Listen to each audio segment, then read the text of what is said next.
Hello, আসসালামু আলাইকুম। শুভ নববর্ষ। এই আমি চিন্তা করছিলাম যে কিছু আমার ফ্রেন্ডসদের দাওয়াত দিয়েছি।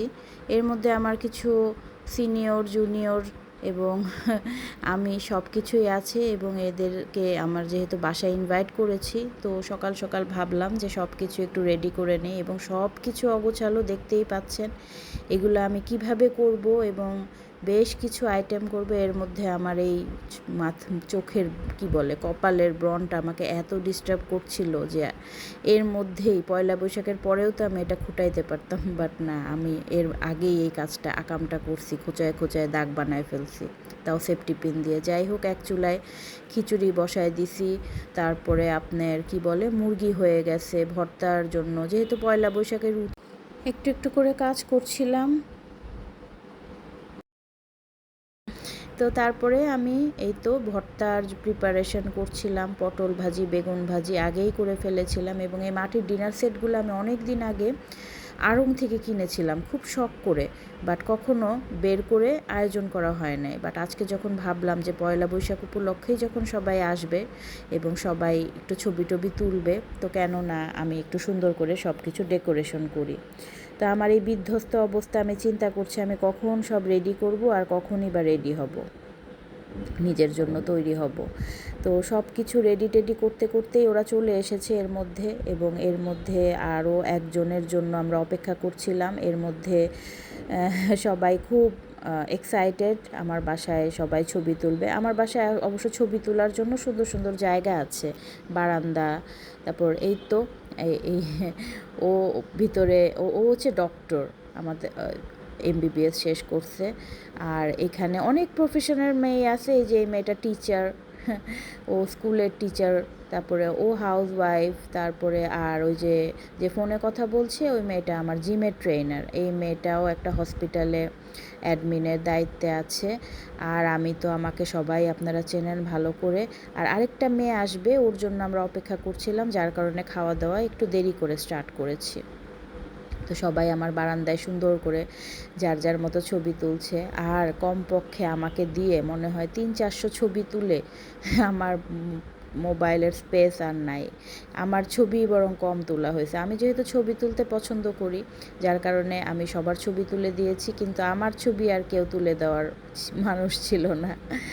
যাই হোক, তারপরেও যে কয়টা তুলে দিয়েছে ভালো লেগেছে এবং সবাই এই সুন্দর করে ছবি তুলছে। আমার এই ডিনার সেটটা, সবাই মাটির ডিনার সেটটা পছন্দ করেছে। ওরা আমার জন্য একটু কি বলে দই মিষ্টি এগুলো নিয়ে এসেছিলো।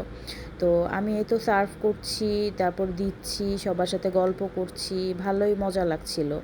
এবং আসলে একসাথে যখন অনেকগুলা ফ্রেন্ডস একসাথে হই, তখন আসলে আমরা এইজ ডিফারেন্স কিংবা কে বড় কে ছোট এরকম করে ভাবি না, আমরা সবাই একসাথে সুন্দর করে মজা করি, গল্প করি। এখানে আমার সিনিয়র পার্সনও আছে, আমার জুনিয়রও অনেক আছে, আবার আমার সমবয়সী আছে।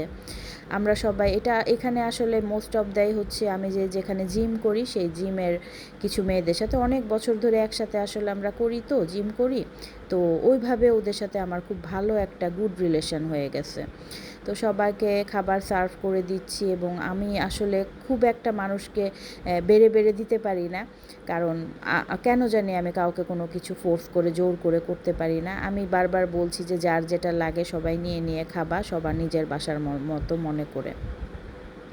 তো সবার খাবার অনেক পছন্দ হয়েছিল। আমি জানি না সবাই এমনি প্রশংসা করছিল নাকি, বাট সবাই বলল যে হ্যাঁ খাবার ভালো, অনেক মজা হয়েছিল। তো আমি একটু খিচুড়ি করেছিলাম আর সাদা ভাতও রেখেছিলাম সাথে। তো ভালোই বলল যে সবাই ভালো, খাবারটা নাকি মজা হয়েছে। তো সবাই যার যেটা ইচ্ছা সেটাই নিচ্ছিল, বাট খিচুড়িটাই সবাই একটু বেশি লাইক করেছে, খেয়েছে। আরও আইটেম যোগ করতে পারতাম, বাট কেন জানি টাইম পাই নাই। আর এত কিছু আমি আসলেই কখনো এত কিছুই প্রিপেয়ার করি না, মনে হয় এই ফার্স্ট টাইম আমি এত কিছু রান্না করেছি।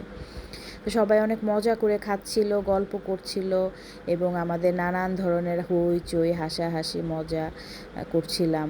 তো এই ফাঁকে আমি একটু নিজেকে দেখছিলাম, মানে আমি তো রেডি হওয়া, মানে ওরা আসার পরে আমি রেডি হয়েছি, এমন অবস্থা আমার।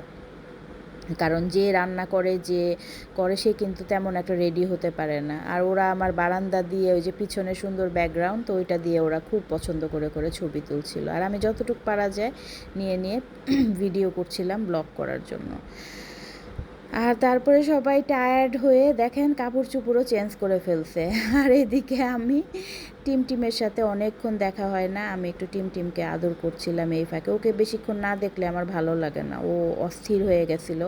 কারণ ওকে খাঁচার ভিতরে রাখা ছিল অনেকক্ষণ, যেহেতু বাসায় মানুষ ছিল, বারান্দা খোলা ছিল, ও যদি উড়ে যায় এই জন্য ওকে একটু খাঁচায় রেখেছিলাম। তারপর ওকে একটু বের করলাম, তারপরে এখানে একটু চায়ের পর্ব চললো এবং আমরা ভালোই মজা করে গল্প করে সারাটা দিন খুব সুন্দরভাবে আমরা সময় পাস করেছি, কাটিয়েছি। তারপরে যার গন্তব্যে শেষে চলে গিয়েছি।